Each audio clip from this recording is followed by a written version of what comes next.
Vamos adelante en la palabra. Una vez más, todos sean bienvenidos. En el nombre del Señor, nos encanta recibirles. Nos gusta mucho saber que usted está aquí porque Dios lo ha traído acá.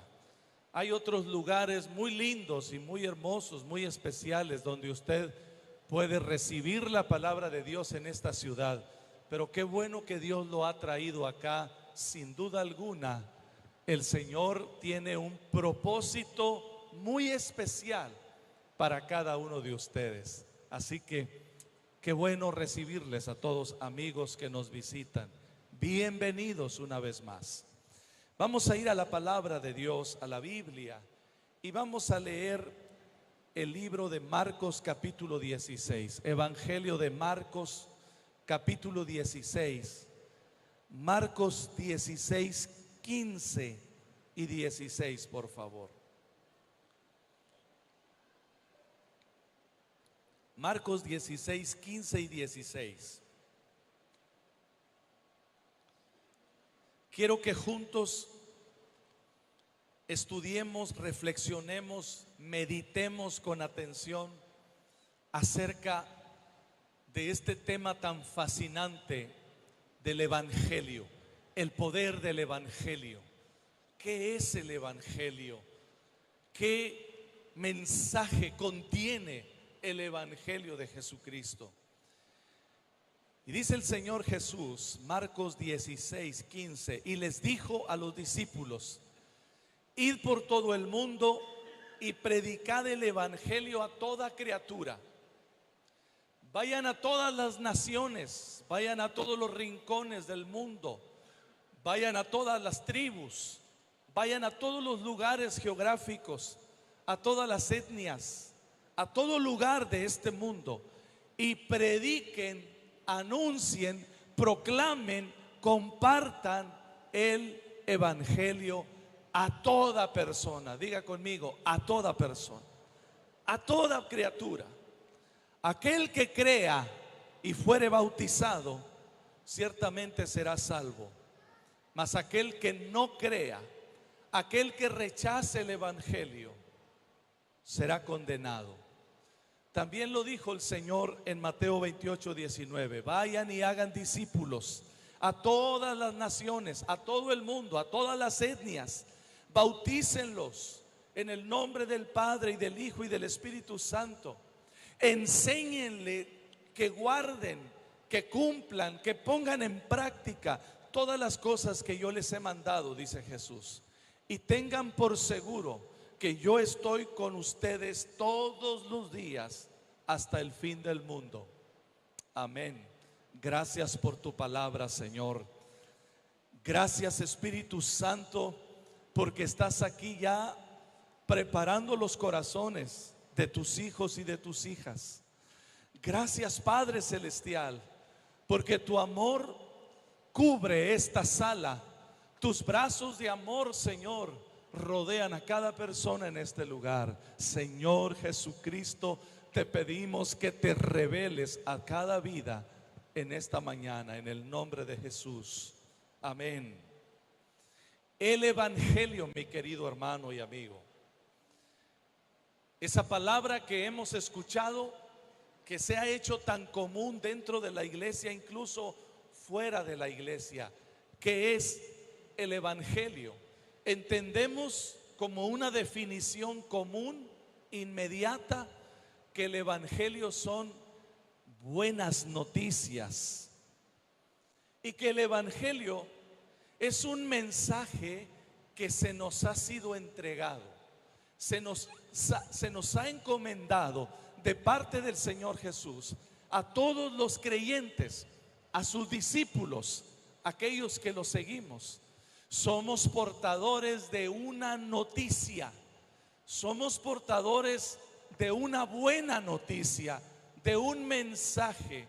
Cuando Jesús o el Nuevo Testamento utiliza la palabra predicar el Evangelio, no significa el verbo predicar subirse a un estrado, a alguna plataforma, en un culto, en una reunión de un domingo.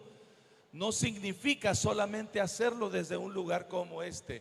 Predicar significa pregonar, anunciar, compartir el evangelio. No en domingo solamente, no en un templo solamente, sino en todo lugar.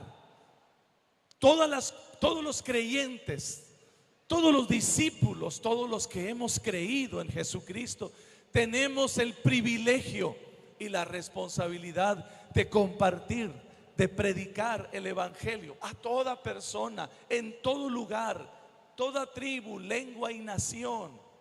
Hoy estamos predicando el evangelio, estamos enseñando, pero la predicación no tiene que ver con un micrófono, no tiene que ver con un púlpito o con un templo y un día en especial, el domingo. Es en todo tiempo, para todos los que creen, en todo lugar y a toda persona. Qué privilegio que estás escuchando el evangelio. El evangelio tampoco significa predicar o compartir el plan de salvación, lo incluye, y es una de las noticias más preciosas, hermosas que puede escuchar persona alguna. El evangelio es el plan de Dios para la vida, para toda la vida de la persona. El evangelio no es solamente hablar de la necesidad de arrepentimiento, lo incluye, pero todavía hay mucho más contenido en el evangelio. Lo que quiero decirle es que todo creyente debe hacer dos cosas con el evangelio. Número uno, recibirlo, asimilarlo, alimentarse, creer en el evangelio durante toda su vida, durante todo el proceso de vida. El evangelio impactará y transformará nuestras vidas. El mensaje, la buena noticia, no es solamente en un tiempo determinado, es para toda la vida. El evangelio es para toda la vida. Diga conmigo, el evangelio es para toda la vida.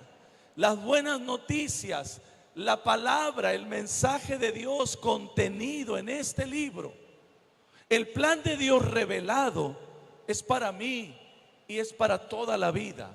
La segunda cosa que debo hacer, aparte de recibirlo, de alimentarme de él, es compartirlo, proclamarlo, darlo a otros, decirle a otros la buena noticia que yo he recibido, lo que ha transformado mi vida, lo que ha cambiado mi corazón, lo que ha cambiado mi familia, lo que ha cambiado mi destino. Con razón decía el apóstol Pablo. El apóstol Pablo dice en Romanos capítulo 1: yo no me avergüenzo del evangelio, porque el evangelio es poder de Dios para sanidad, para restauración, para salud. ¿Está aquí conmigo? ¿Quién puede avergonzarse de una noticia tan fantástica, de un acontecimiento tan poderoso, como para no proclamarlo, como para no anunciarlo? Evangelio, la palabra textual es evangelión, las noticias de un gran suceso que cambiaba la condición de los oyentes y requería una respuesta. Por ejemplo, la victoria en la guerra o la ascensión de un nuevo rey. Salía el heraldo, salían los pregoneros, los que anunciaban la noticia por todo el reino, y anunciaban la noticia de que nuestro rey, nuestros ejércitos han conquistado, ha ganado. O llegaban los heraldos del rey a las diversas aldeas y les decían: en nombre del rey tal, proclamamos que este territorio ha sido conquistado. Ustedes ahora pertenecen, están bajo el dominio del rey de este reino. Y aquellos que escuchaban la noticia debían responder diciendo: salve el rey fulano de tal. Y debían dar un mensaje de sometimiento diciendo: nos sometemos a la autoridad de este rey, nos sometemos como súbditos de este nuevo reino. Es decir, Evangelión era un mensaje.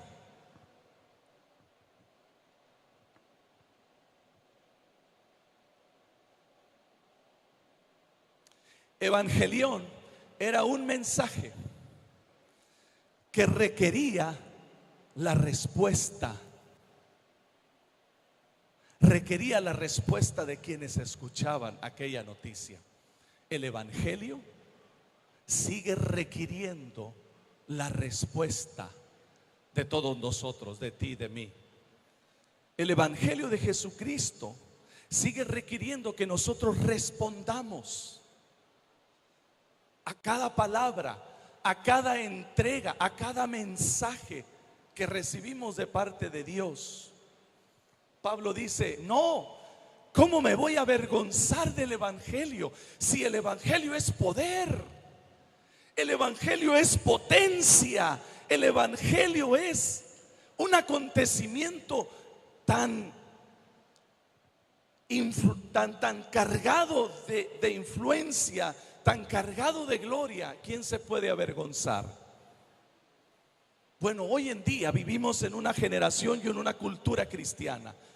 Muchos de nosotros, nuestros hijos, nos formamos en medio de una cultura cristiana. Es más, nos formamos en medio de una cultura cristiana evangélica. Estamos tan atiborrados de oír información que algunos pensamos que ya no necesitamos escuchar más. Algunos están aquí oyendo pero no oyendo. Algunos están aquí escuchando pero no recibiendo.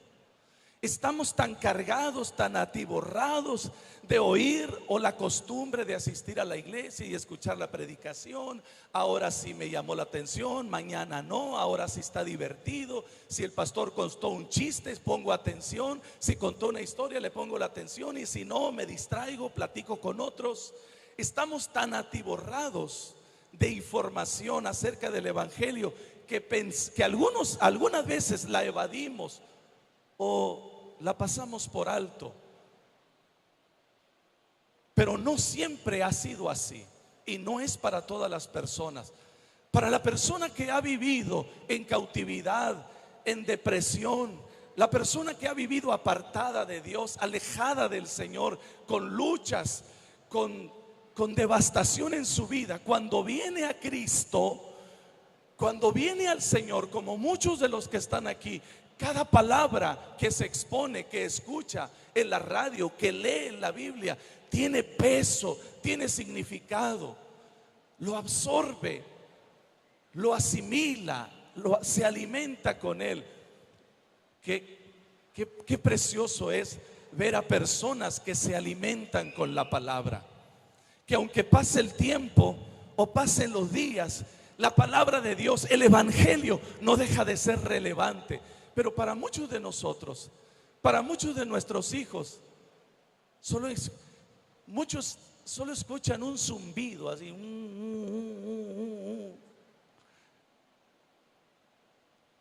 más información, más palabrería. Pero benditos aquellos que asimilan el poder del Evangelio.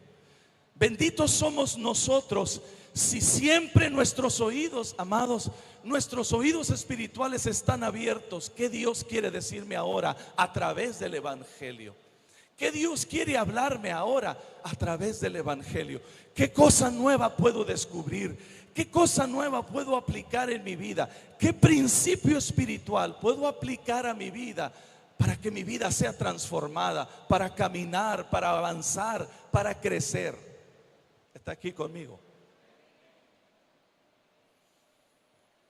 El Evangelio nos dice, en primer lugar, la buena noticia es que Jesucristo murió en nuestro lugar.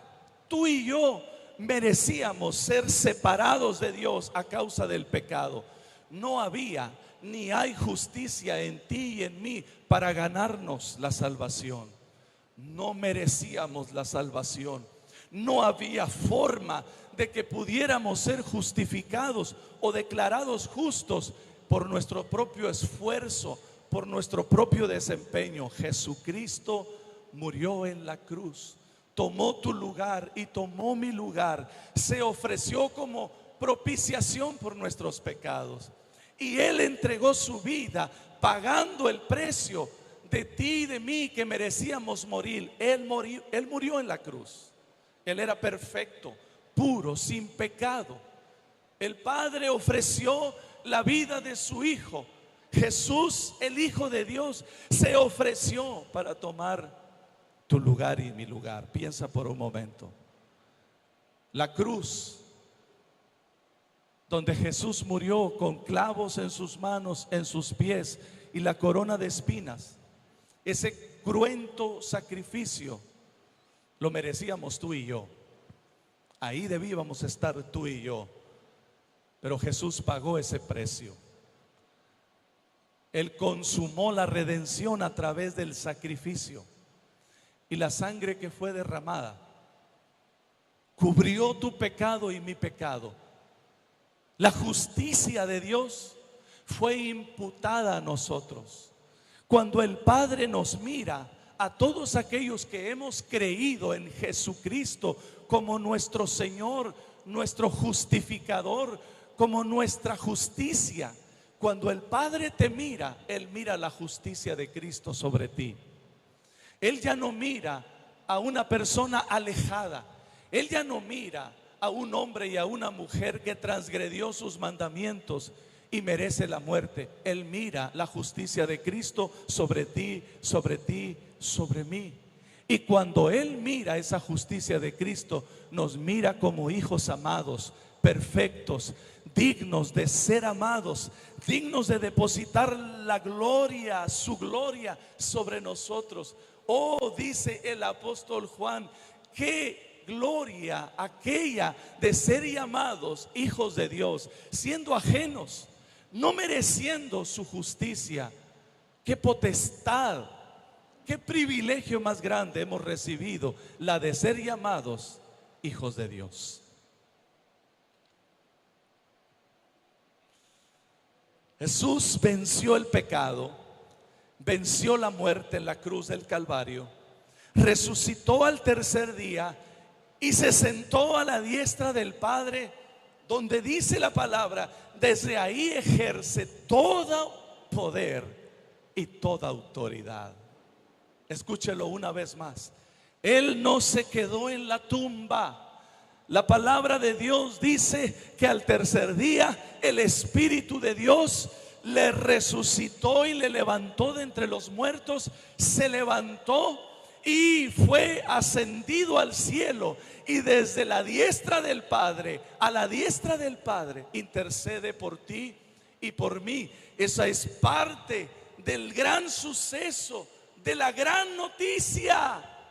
Jesucristo ha vencido, venció la muerte, y si Él venció la muerte, nosotros hemos vencido con Él.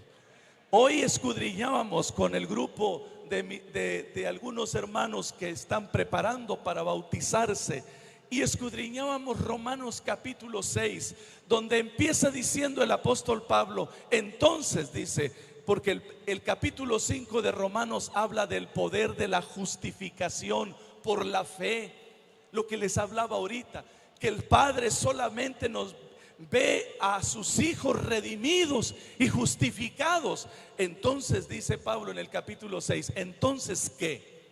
¿Cómo quedamos? Si somos justificados, si el Padre solamente ve hijos perfectos, redimidos, la justicia de Cristo, Pablo dice, entonces podemos hacer lo que querramos, al cabo ya hemos sido justificados. Perseveraremos en el pecado para que la gracia de Dios abunde sobre nosotros. Pablo dice, no, de ninguna manera, porque los que ya hemos muerto al pecado, pues ¿cómo vamos a permanecer aún en él? Dice, porque los que hemos sido bautizados en Cristo, escuche, hemos sido bautizados en su muerte. El bautismo, en primer lugar, el bautismo en agua nos habla de una identificación con su muerte. Si Jesús murió, entonces nosotros morimos con Él. Gloria a Dios. Cuando Jesús murió en la cruz del Calvario y Él fue sepultado a causa de aquella muerte que se pesó sobre él. La Biblia dice que todos nosotros que hemos creído en él, usted y yo, morimos con él. Pastor, ¿qué está diciendo? Si yo me tiento así vivito y coleando, mire, me pellizco y aquí estoy. La Biblia dice el apóstol Pablo, por fe nosotros debemos considerarnos muertos al pecado, pero vivos para Dios en su justicia. Estoy compartiendo uno de los temas más críticos de la teología y de la doctrina que todo creyente debe experimentar en la fibra más íntima de su ser. Porque si hay algo que el enemigo ataca es esta verdad.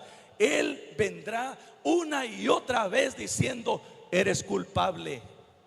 Él vendrá sobre ti una y otra vez para recordarte qué tan mal estás. Te va a decir: mírate, no te hagas. Dices que eres cristiano y eso que ya te vas a bautizar, pues mira nomás qué clase de hijo. Pablo nos da la respuesta a esta: considérate muerto. El enemigo no tiene de qué acusarte. Tú has muerto con Jesús. Te identificas en su muerte para poder también identificarte con su resurrección. Porque los que hemos muerto al pecado no perseveraremos más en el pecado, porque ahora estamos identificados con su vida, con una nueva vida. Y esto no es por obras, esto no es por mérito, esto no es por esfuerzo humano, mis amados, esto es por fe. Gloria a Dios.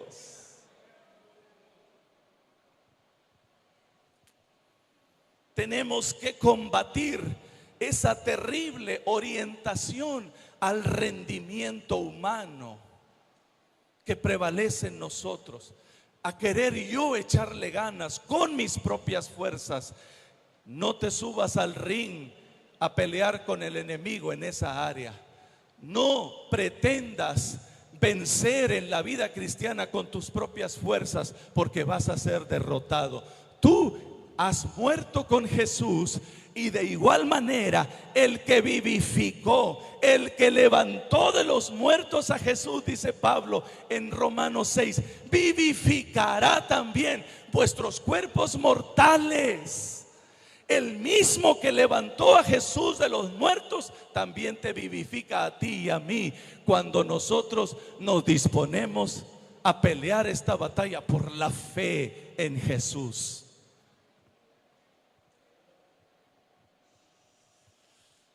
Gloria a Dios. Viene el día del Pentecostés, donde todos los creyentes pentecostales celebramos y celebraremos con júbilo, con alegría, el descenso del Espíritu Santo. Pero déjeme decirle esto: nosotros los pentecostales tenemos este problema, hermano Regino. Nosotros los pentecostales pensamos que el descenso del Espíritu Santo, la manifestación del Espíritu Santo sobre nosotros, es como cargar la pila. Y cuando el Espíritu Santo desciende sobre nosotros, hermano Alejo, sentimos como que me cargó la pila y salimos con la pila bien cargada. Ustedes ya han escuchado esta ilustración de mi parte.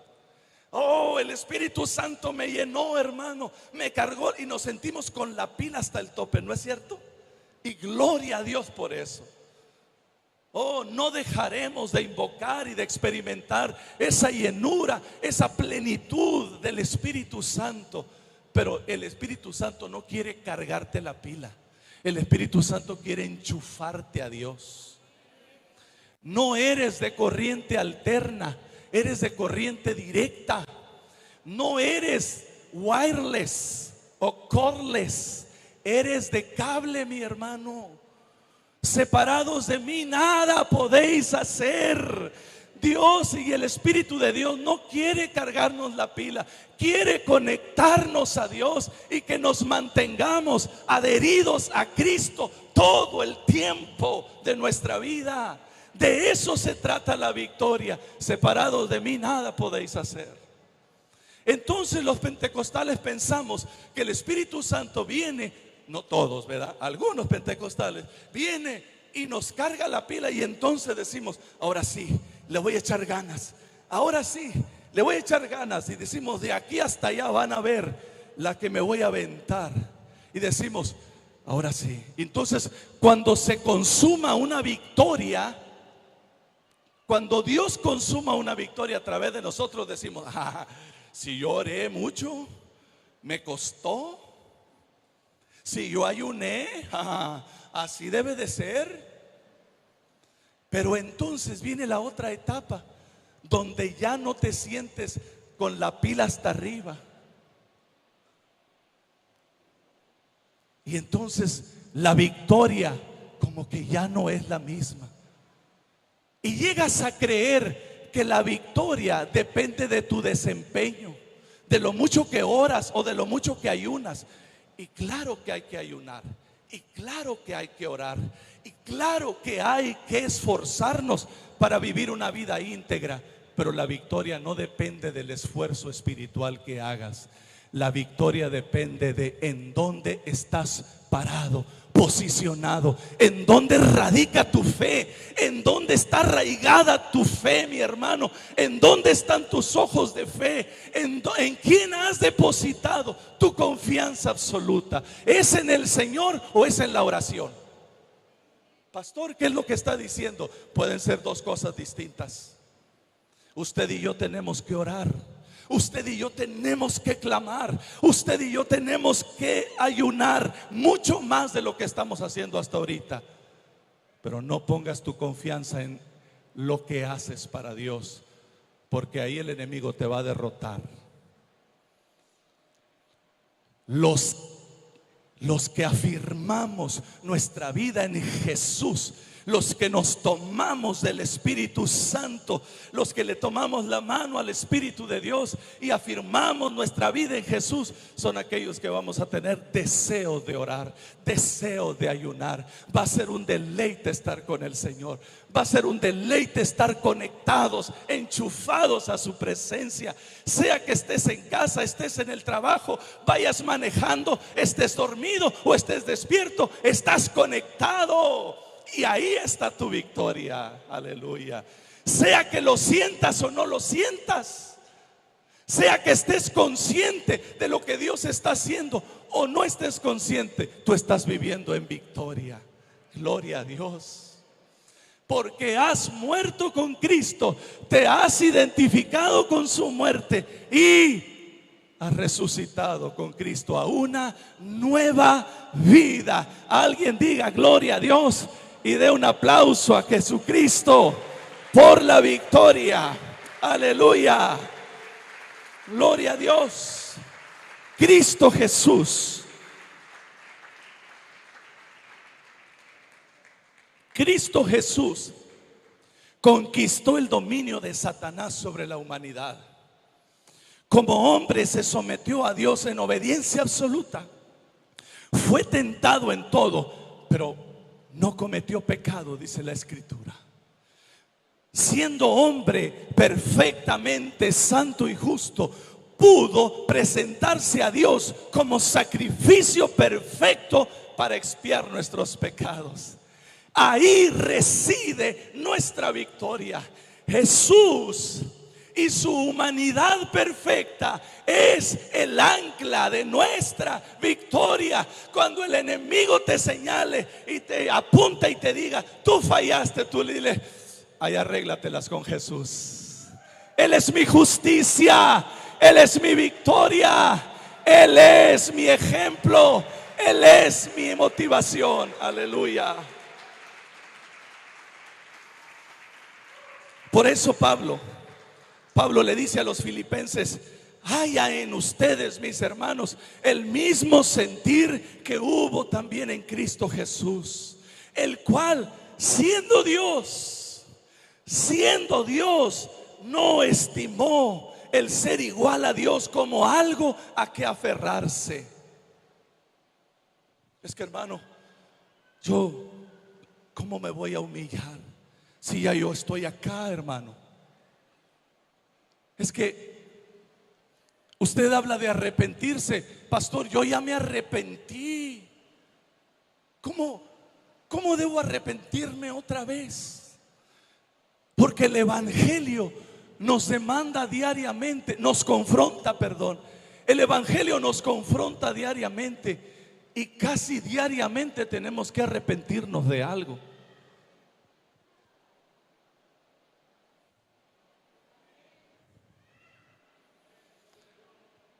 Tengan este mismo sentir, dice el Señor. Jesús, siendo Dios y siendo en forma de Dios, y dice igual a Dios, no estimó el ser así como algo a que aferrarse, sino se despojó, tomó forma de siervo, se hizo hombre. Y cuando era hombre, estando en la condición humana como tú y yo, la Biblia dice, se humilló más, todavía más, y fue a la cruz y tomó tu pecado y mi pecado, cargó sobre sí mismo tu iniquidad y mi iniquidad, no mereciendo. Él era perfecto, Él era Dios, Él era el Hijo eterno del Padre. Pero no solamente se humilló bajando del cielo a la tierra, dice, estando como hombre, aún se humilló más. Y Él, estando en esa condición, se hizo obediente hasta la muerte, y muerte de cruz.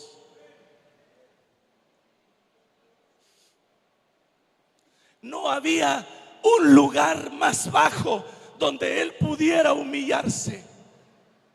Hace un momento nos recordaba Patti, no solamente muriendo, la Biblia dice también en el libro de Efesios que cuando Él murió, descendió aún más bajo, hasta los infiernos mismos, para liberar a los que estaban cautivos.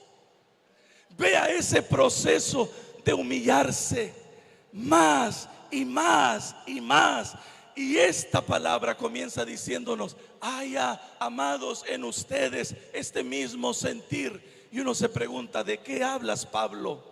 Yo no puedo bajar del cielo a la tierra, yo no puedo ir a la cruz, yo no puedo bajar al infierno. No, no es de eso lo que está hablando Pablo. Dice, este mismo sentir de obediencia.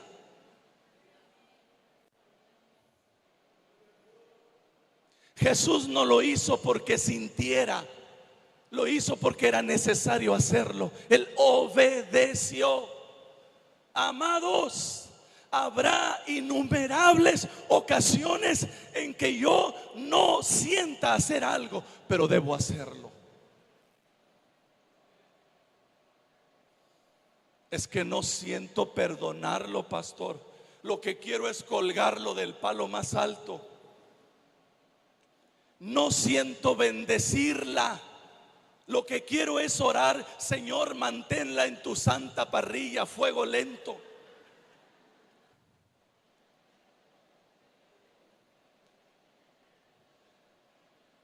Haya en vosotros el mismo sentir. Y por esa razón, dice la palabra, por esa razón, gracias, el Padre, versículo 10, versículo 9, lo exaltó hasta lo sumo. Diga, hasta lo sumo. En otras palabras, si cuando Él se humilló ya no había un lugar más bajo a donde descender, el Padre lo exaltó a lo sumo. Es decir, ya no hay ni habrá un lugar más alto a donde Él pueda haber sido exaltado. Aleluya. Y es que el Señor se deleita en levantar a los hijos y las hijas que son obedientes.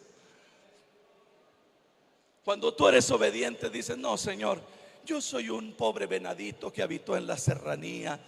No me levantes. Yo quiero permanecer. Yo quiero solamente honrarte. Yo solamente quiero obedecerte. Y el Señor dice: no. Aquel que se humilla será exaltado. Aquel que me honra, yo lo voy a honrar. Y aunque no quieras, dice el Señor, yo te voy a levantar, porque quiero que vean mi gloria manifestada en una mujer, en un hombre que sabe obedecerme, que sabe honrarme. Y aunque tú no quieras, el Señor te levantará. Aleluya. Alguien puede darle un aplauso a Jesús, el que ha sido levantado hasta lo sumo. Aleluya. Gloria a tu nombre, Jesús.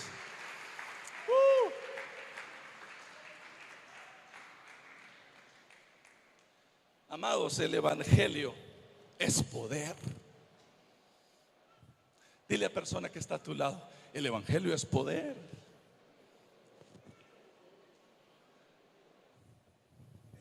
Hay que tomársela en serio. Pablo dice: ¿Cómo me avergüenzo de algo tan glorioso? Y es que, a decir verdad, algunos de los hermanos judíos, hebreos, que se habían convertido a Jesús, tenían muchos problemas con el judaísmo. El mismo Pedro, el intrépido Pedro, el formidable Pedro, el que tú y yo admiramos. ¿Quién anduviera 2, 3 pasos sobre el agua? No, hermano. Pues Pedro lo hizo. Y ahora el de la película La Cabaña. ¿Cuántos han visto La Cabaña? También la anduvo sobre el agua. Bueno, esas se las cuento luego, no la han visto. Pero Pedro tuvo que ser reprendido por Pablo en alguna ocasión, porque Pablo dice: andaba regándola el hermano Pedro. Quería agradar a los de la circuncisión, quería agradar a los judaizantes, y como se escondía y como que aparentaba alguna cosa, como que se avergonzaba del evangelio. Pablo dice: no, yo no me avergüenzo del evangelio. Pero, a decir verdad, algunos de nosotros sí lo hacemos. Estamos en una atmósfera yo les digo a mis hijos: ustedes han vivido en una bella burbuja, la burbuja de la bendición. ¿Cómo llamarle? La burbuja de la gracia. Y de repente me preocupa que no estén conscientes del don, de la bendición, del privilegio que ustedes tienen siendo heredero de bendición. Y eso puede pasarle a nuestros hijos, y eso nos puede pasar a nosotros. Podemos avergonzarnos del evangelio porque perdemos de vista la gloria, el peso de gloria que es el evangelio, la noticia tan fabulosa, extraordinaria, y lo que produce, lo que puede provocar en la vida. Se nos olvida. Y de repente sentimos ganas de mimetizarnos con el mundo. No quiero que me vean raro, quiero que me vean normal. No quiero que me digan friki. No quiero que me digan raro. No quiero que me digan: te clavas mucho, qué raro, qué extraño. Nuestros hijos están peleando esa batalla, y nosotros también. De repente ya no nos gusta que nos miren como algo separado. Queremos pertenecer al mundo. Nos gusta la idea de mimetizarnos. Y eso es un problema. Mimetizarnos como el camaleón, ¿verdad? Hacernos lo más parecido al resto del mundo.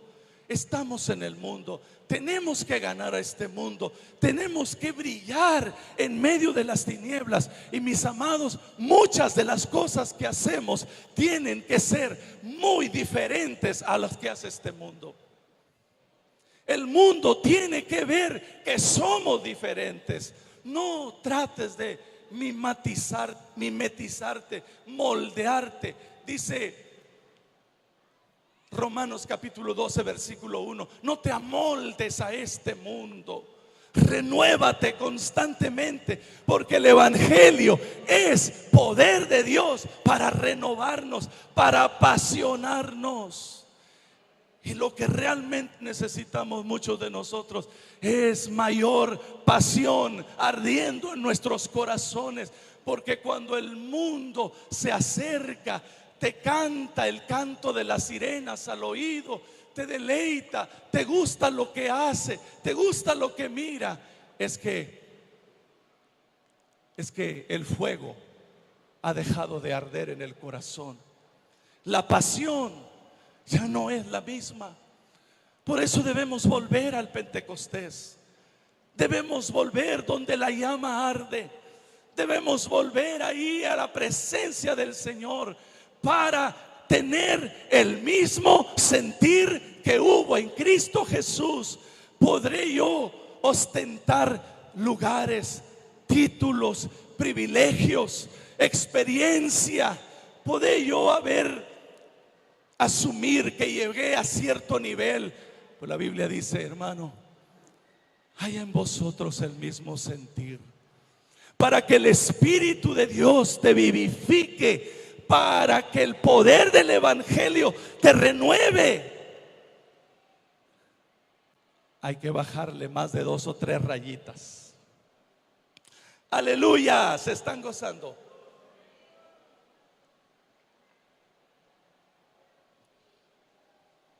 Porque ¿qué es lo que quiere el Señor?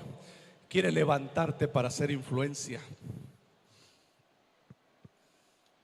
Y a esos que se humillan, a esos que permiten que las manos del alfarero le den forma, a ese barro dócil que permite que el Señor le haga de nuevo, empiece de nuevo.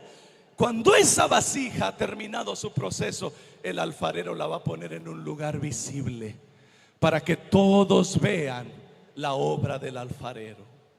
No se trata de la vasija, se trata del alfarero. Amén. Porque cuando el alfarero es quien recibe la gloria, tú y yo somos glorificados con él. Aleluya. Yo no necesito promoverme a mí mismo. Yo no necesito buscar los reflectores. Yo necesito humillarme a Él, que Él me moldee, que Él me use, agradarle a Él. Él es el que te levanta, mi hermano. Aleluya.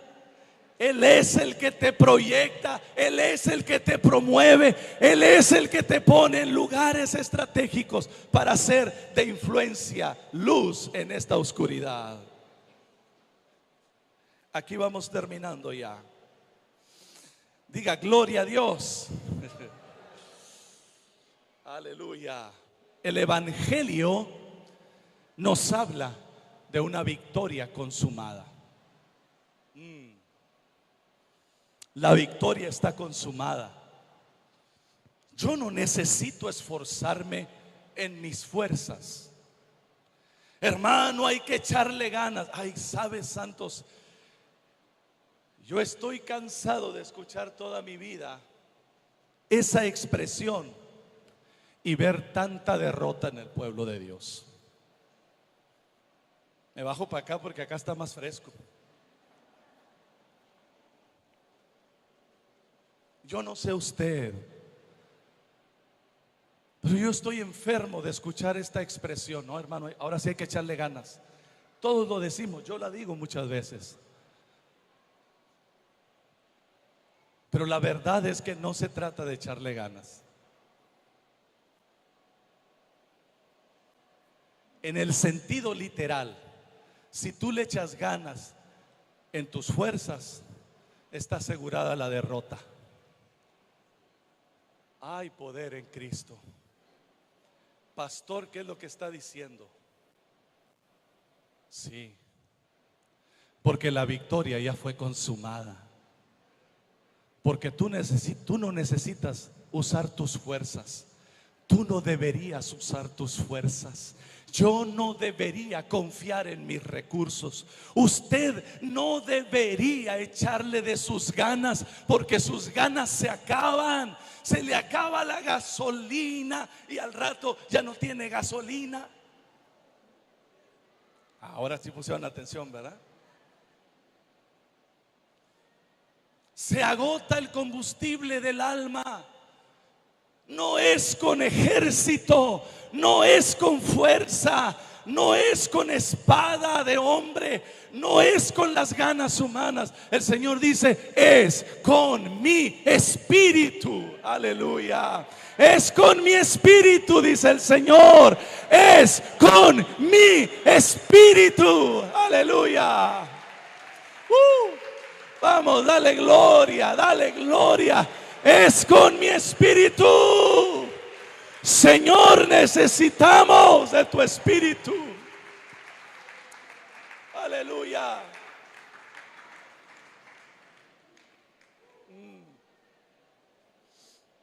Nos pasa tan seguido.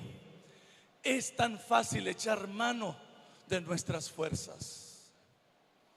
No hay cosa más terrible que puedas hacer, porque la victoria ya fue consumada. Aleluya. Desde el Antiguo Testamento escuchábamos el eco de los profetas y Dios mismo hablándole a su pueblo. No es con ejército, no es con fuerza, dice el Señor. Mía es la victoria. Estad quietos y vean lo que yo voy a hacer. Y cuando Cristo viene, consumó la victoria, se levantó de la muerte y ascendió al cielo, y desde ese lugar la Biblia dice, intercede por los santos. Aleluya. Le dijo a sus discípulos, no se muevan de Jerusalén hasta que venga sobre ustedes el Espíritu Santo, y entonces me seréis testigos. Me imagino a los discípulos diciendo, ya, yo creo que ya se tardó, ya no vino nada, o a lo mejor ya vino. Vamos a echarle ganas, muchachos. Me imagino, porque eran más de 500 hermanos que vieron ir a Jesús entre las nubes. ¿Más de cuántos? ¿Más de cuántos? Más de 500 hermanos vieron a Jesús ascender entre las nubes. Los ángeles llegaron y le dijeron, hey, ustedes, ¿qué están viendo para arriba? Jesús se nos fue. Nada. Al mismo que vieron ascender, ustedes lo verán venir en su gloria con sus ángeles. Esperen. Y le dijeron, vayan, esperen la promesa. Y Hechos capítulo 1 nos dice que perseveraban. Diga conmigo, perseveraban. Unánimes, todos juntos. ¿Qué hacían? Perseveraban. Pero ¿sabe cuántos eran? Cuando vino el día del Pentecostés, ¿cuántos eran? Y los otros 380 se cansaron de echarle ganas. Dijeron, no, vamos adelante, vamos, hay que echarle ganas, vamos a echarle ganas. O se desanimaron. Pero los que perseveraron fueron todos llenos del Espíritu Santo. Y fueron testigos, fueron esparcidos por toda la faz de la tierra. Y donde quiera que ellos iban, bajo la amenaza, bajo la sombra de la persecución, donde quiera que ellos iban, el evangelio brotaba, se diseminaba, rendía fruto, y al rato eran miles y miles y millones, y la persecución arreció. Pero la iglesia no se detuvo, porque no es con fuerza, no es con espada, no es con astucia humana, sino con el Espíritu de Dios. Aleluya. Póngase de pie, por favor. Mm.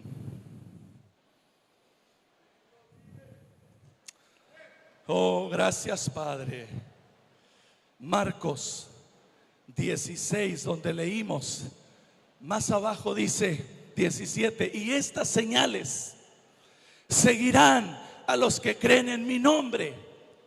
En mi nombre echarán fuera demonios, hablarán nuevas lenguas, tomarán en sus manos serpientes, si bebieren cosa mortífera no les hará daño, sobre los enfermos pondrán sus manos, aleluya, y sanarán.